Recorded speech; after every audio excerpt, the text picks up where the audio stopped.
Okay, welcome to our first video for our Friday lecture series.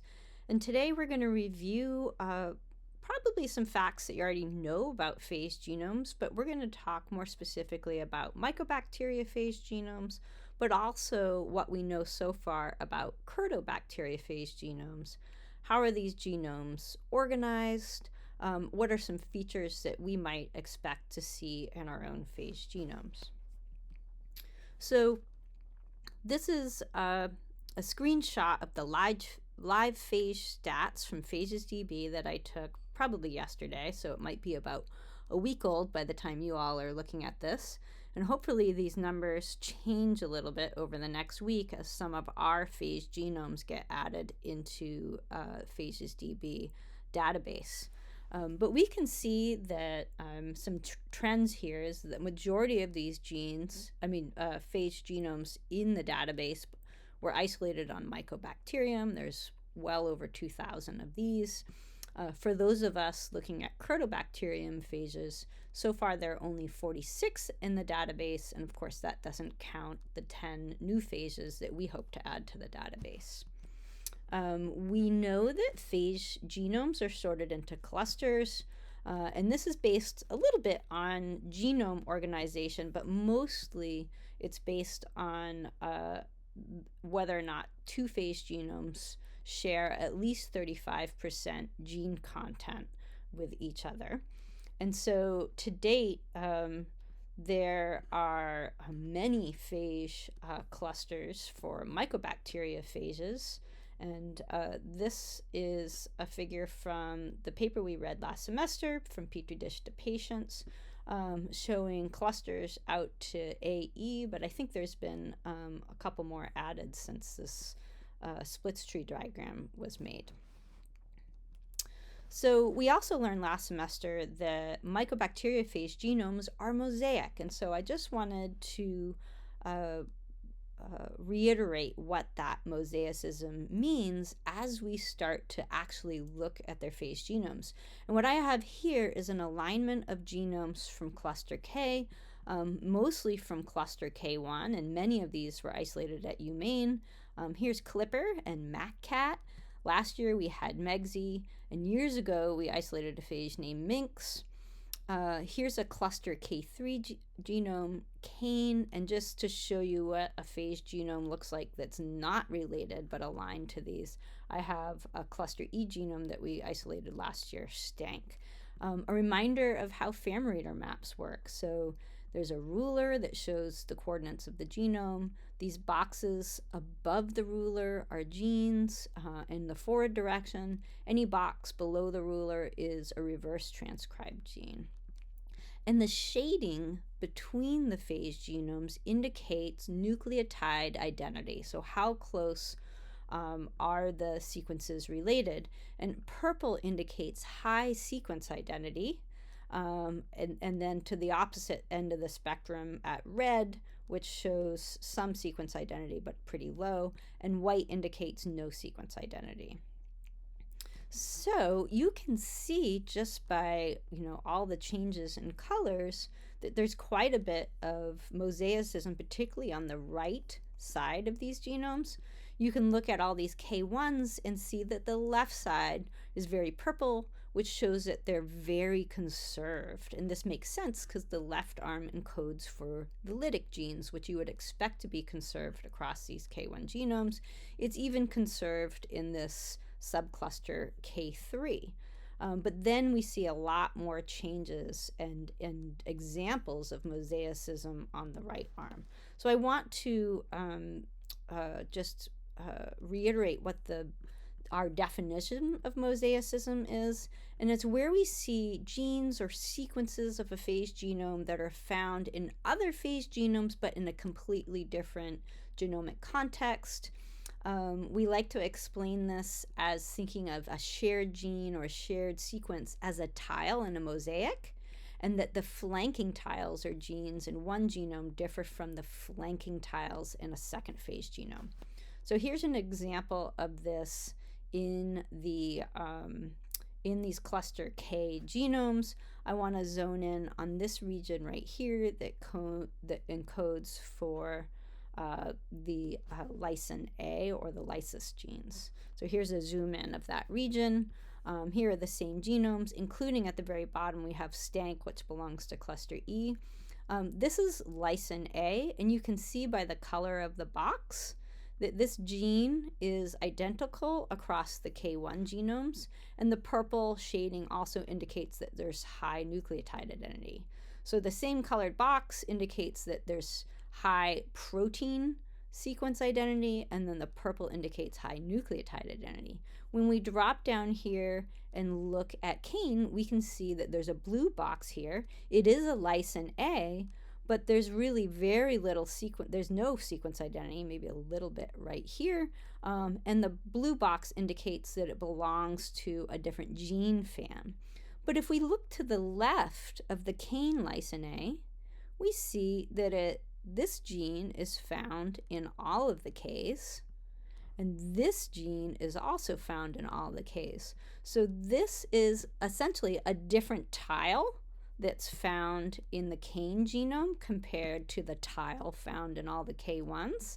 And we can find the same lysine A or tile in the stank genome, but if you look to the left and to the right of the stank lysine A, there's different gene fams there. And so this is an example of a gene found in one genome, also found in a second genome, but in a completely different context. Okay, curtobacteriophage genomes are also really mosaic, and I'm not going to use an example here, but what I've done here is align all the cluster JA genomes of the curtobacteriophages, and you can just see from all the different multicolors that there's lots of examples of mosaicism here. Let's talk a little bit about genome size. So the mycobacteriophage genomes on average are about 60 to 70 base pairs in length. The shortest mycobacteriophage genome is identity crisis. This is a singleton phage, and it's around 38,000 base pairs. And the cluster N's and G's come in second with genomes that are around 41,000 base pairs. Now, the largest mycobacteriophage genomes all belong in cluster C, and that is because these phages are all myoviridae phages. So this is Myrna, which is a cluster C2 phage. These have really, really big capsid heads. Remember, these are the ones with the contractile tails. And they have genomes that are over 160,000 base pairs long. They're incredibly long and difficult to annotate. Curtobacteriophage genome sizes don't quite have as much of a range, but they come in really small packages. So the smallest curtobacteriophage that's been isolated so far is root, and it has a genome size of about 15,000 base pairs, which is very, very small. And then we have all these cluster JB genomes, which are around 18,000. These are all Podoviridae. I actually probably shouldn't have included root as a Podoviridae because I don't know if it is, but all these JB genomes are Podoviridae. This bare bow, which we're going to look at a little bit more carefully, is quite small, but it's actually a Cyphoviridae. And so if we look at, this is bare bow, which is that 18,000 base pair, these are really minimalist phage genomes, where if you look at this left arm, here are all the structural proteins. We have terminase portal, we have the tape measure protein. You can see that it has a very short tape measure protein because it must have a very short little tail. We have a couple of minor tail proteins, a lysis cassette. Here we have an integration and immunity cassette, so integrase, a leftward immunity. This guy is probably Crow, and then a few early lytic genes. So this is an incredibly small phage genome with just all the essentials to basically be a temperate phage. Curtobacteriophage genomes that are on the larger side are actually still pretty average in size. So the largest genome belongs to Yappy, which is a singleton phage. I believe it's also a cyphoviridae, and it has a 68,000 base pair genome. The GC content of phages generally matches that of the host. So M. smegmatis GC content is about 67.4%. That means of its entire genome, 67% of the nucleotides are G's and C's. Phages generally have similar GC content, yet there are these really weird phages. Cuke, which is actually a phage we isolated, has a GC content of 49%. That's incredibly low. And on the high side are phages that belong to cluster B that have GC content over 70%, which is actually quite high. Curtobacterium have GC content around 68%, and probably most of the phages have that GC content around there. But on the low side, we have these Podoviridae that belong to cluster JC with a GC content of around 52%, and then slightly higher than that of the mycobacteriophage is this singleton called Eleanor with 71.5%. I want to ask a quick question that will get you ready to start thinking about content for next week when we start talking about coding potential. Why might it be problematic for phages to efficiently infect their host if the GC content of the host genome is drastically different than the GC content of the phage genome? And I'm going to go back to Mycobacterium, this phage that we isolated called Cuke, which has 49% GC content, and we isolated it on M. smeg, which has 67% GC content. It actually replicates really poorly in Mycobacterium smegmatis, which tells us it's probably not its natural host. What I want you to think about is why is it problematic for phage replication if the GC content is so different? And the hint I'm giving you is something as the term called codon usage. So this is something that we'll come back to talking about next week. So generalities of tailed phages, and another word for tailed phages is caudovirales. So tailed phages have linear genomes, and that's always true. Here's the typical model of a phage genome that I usually give you right here, where we have structural genes on the left and replication genes on the right. This genome has cos ends. Here's a more simplified version of a double-stranded linear genome. Usually there's some sort of sequence on the left side that is repeated also on the right side. And we're going to talk about how phages have different genome ends and why they typically involve repeat sequences like this. So tailed phage genomes, usually they circularize upon entering the cell. And this is going to be true for all the phages we're looking at, and the exception will be the Podoviridae. But the phage comes in, it drops its genome in, and again, using those repeat sequences on either side, the phage genome circularizes. And we can talk in more detail a little bit about how different phage genome ends allow circularization.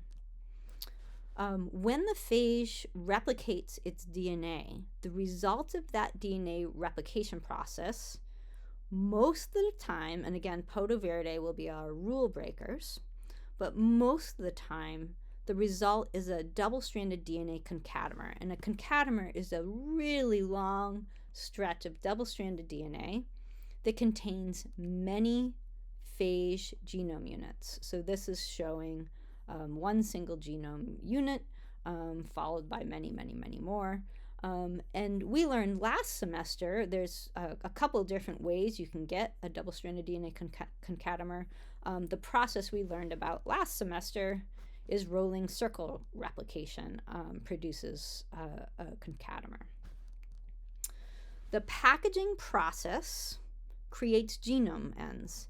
And so phages with different packaging processes usually have different types of genome ends. And I bring that up because we learned about COS ends and COS end packaging last semester, but some of the phages we have isolated this semester have different genome ends and have different packaging mechanisms. And so we're going to relearn COS end packaging, but also learn about some of the other types of genome ends and packaging processes that exist.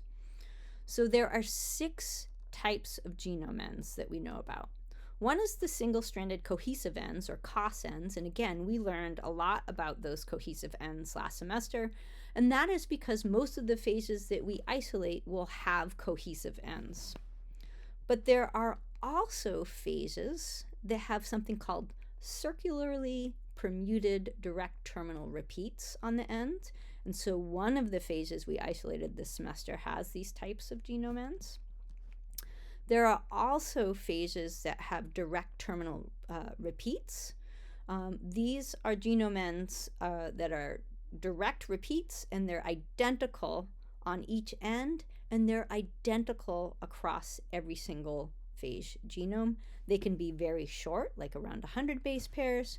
They can be very long, so in the thousands of base pairs in length. Some of them may even be 10 to 13,000 base pairs in length. There's also something called terminal host DNA sequences. That means that the linear phage sequence has a little bit of host sequence on either end. We will not talk about this type of genome end, essentially because there's only one phage that I know this applies to, and it's called phage mu. And so we probably won't mention this type again. And then there's something called covalently bound terminal proteins. And this is very typical of the Podoviridae, where there usually is a direct repeat on each end, but it's bound covalently to a terminal protein at the 5' end.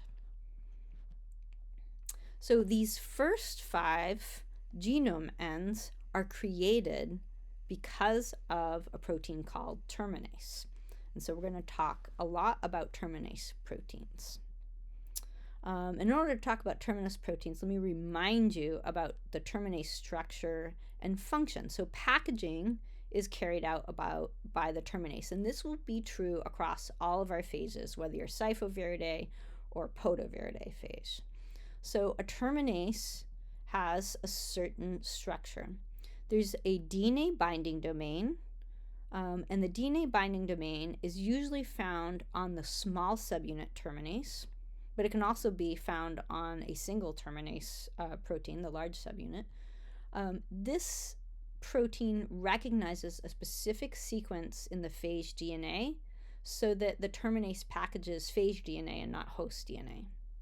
There is also a domain that has nuclease activity, and this is what makes cuts on both strands of the DNA. And in COS end packaging, we learned that it makes a 5' or 3' sticky end, but sometimes nuclease domains make a blunt end, we'll find with other genome ends. Then there's an ATPase domain, which acts as a motor, and this is the domain that translocates the DNA into the phage capsid head. And so over here, I've shown the portal proteins as gray. The terminase interacts with those portal proteins, and here it is translocating the DNA into the capsid head. Here's a larger look at a rather famous terminase, which is found in the T4 E. coli phage. And again, showing the different subunits of the terminase. GP17 is the ATPase domain, and GP17C is the C-terminal of the protein, and it has the nuclease activity, and it's interacting with the portal protein and translocating the DNA into the phage capsid head. Here's another look at that protein. This is a ribbon diagram of the protein, showing how it interacts with the DNA. This turquoise portion has the nuclease activity, and this green portion up here has the ATPase activity. Okay, So let's talk in detail about COS-N packaging mechanism. So here's a phage DNA that I've drawn. You can see that it has 5' sticky ends, but often phage will have 3' sticky ends. I just chose to draw these with 5' sticky ends, but either the 3' or the 5' end may be sticky depending upon how the terminase works. When it enters the cell, the COS ends, which are complementary to each other, anneal to each other, and then the backbone of the DNA is sealed together by a bacterial enzyme called ligase. And here's some more details about the COS-N packaging mechanism. And again, this mechanism is used by lambda DNA, lambda phage, the phages that we looked at last semester, for example, Tweety, which is a F phage, the A phages, D29 and L5. So the capsid head releases linear DNA into the cell, it circularizes, it's replicated by rolling circle replication. This creates a really long concatemer of phage DNA with many phage units, phage genome units. So here I'm showing a complete phage genome unit after it's cut out of the concatemer, and you can see the little blue sticky ends. When it's double-stranded DNA in the concatemer, the COS sequence is double-stranded, and the terminase makes a staggered cut that recreates these sticky ends. Here is the terminase protein, which is shown to recognize the COS sequences in the concatemer. It's interacting with the portal protein of an empty procapsid head. It is translocating the DNA into the capsid using ATP, and it will do so until it reaches the second COS sequence, and then it will make another cleavage at that COS sequence. And again, that's a staggered cut that creates these sticky ends, and this genome unit is what ends up in the phage capsid head. Here's another look at that schematic. I'm not going to spend time on here, but you have this slide to review after class. There is another mechanism that we didn't talk about last semester. Some phages that have circularly permuted genome ends, which I'll define momentarily, use a packaging mechanism called the headful packaging mechanism. And this is where the terminase, which carries out the packaging, instead of using COS ends as an indicator of when an entire length of one genome has entered the capsid, this terminase will package DNA into the capsid until the capsid is full. Once the capsid is full, the terminase will make a cut. And so the way the terminase recognizes the phage DNA is it will recognize what's called a packaging sequence or a PAC sequence, and that's shown here in orange. So here's a linear length of a genome that might be found that's being packaged into this capsid head.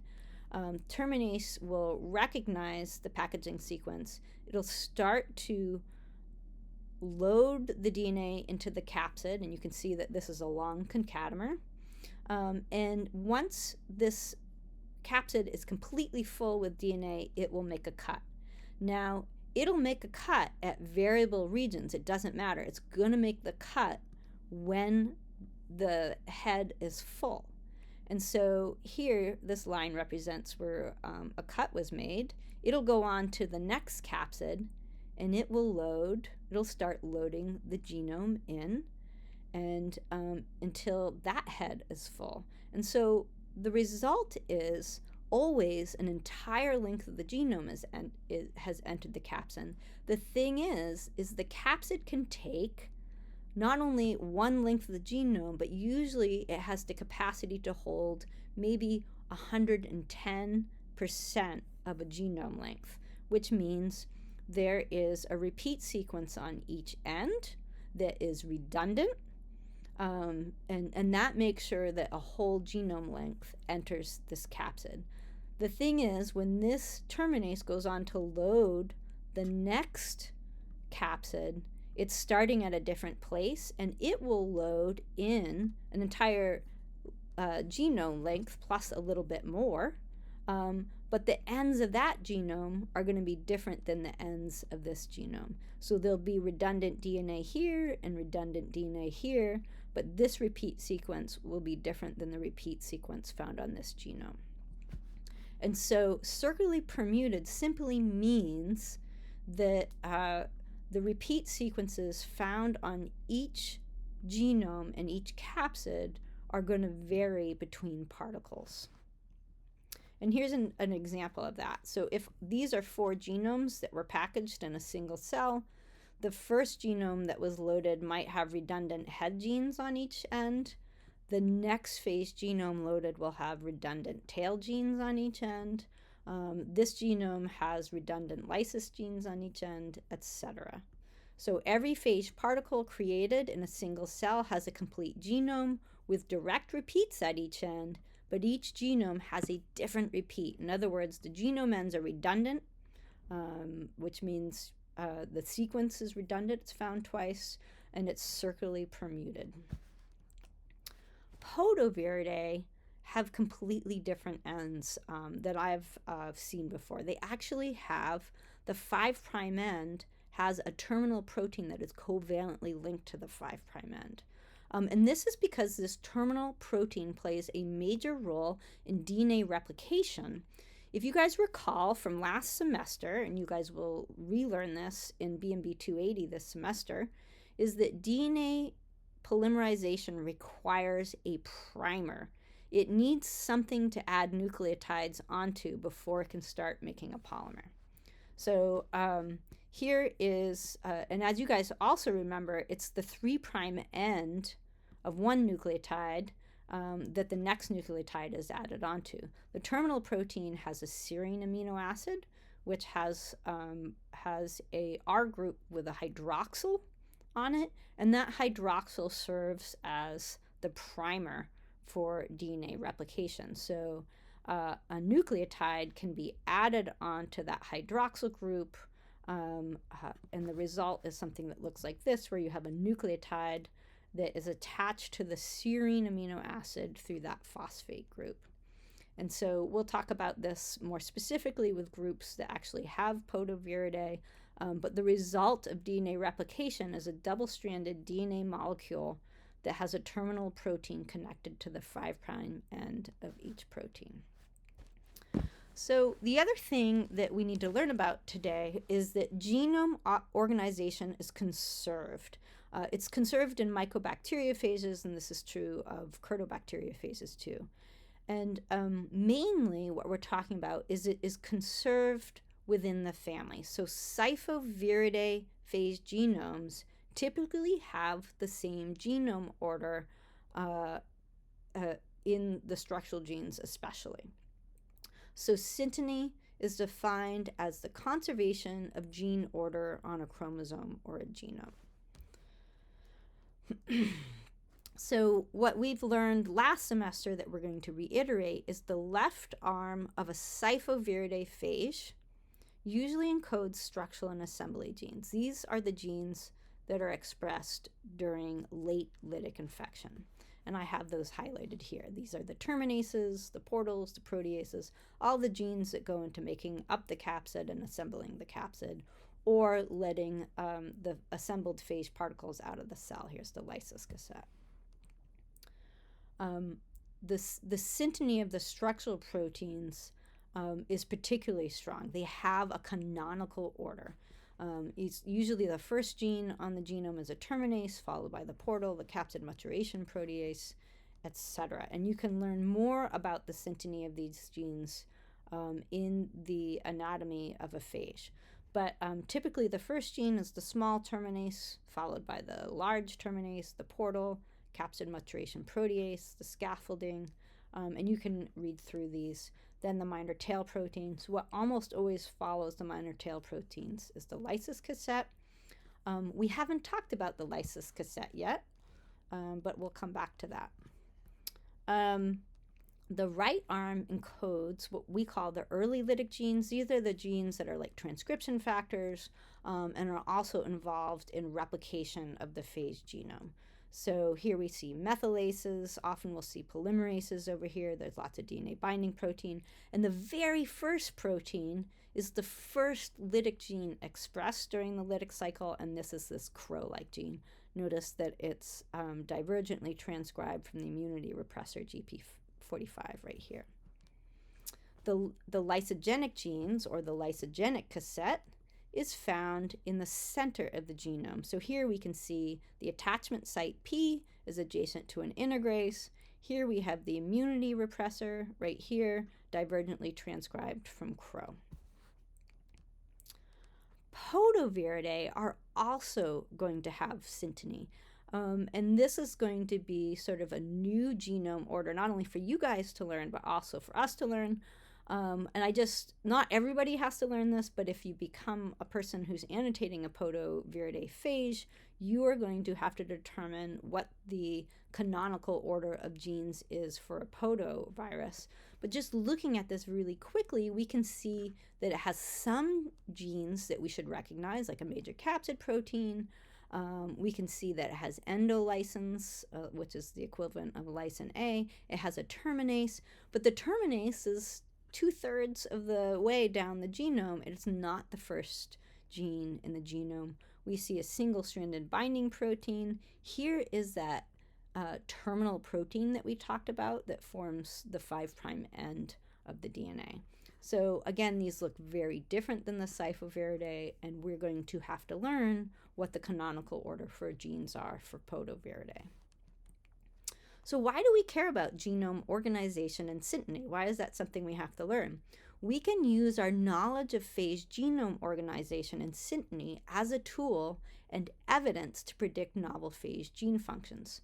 So you will actually use your knowledge of synteny as evidence for gene functions that you call as you predict the functions of genes in the phage genome that you're annotating. So here's an example. If we just annotated and predicted the function of the phage gene called tape measure protein, what is the most likely function of the gene that follows?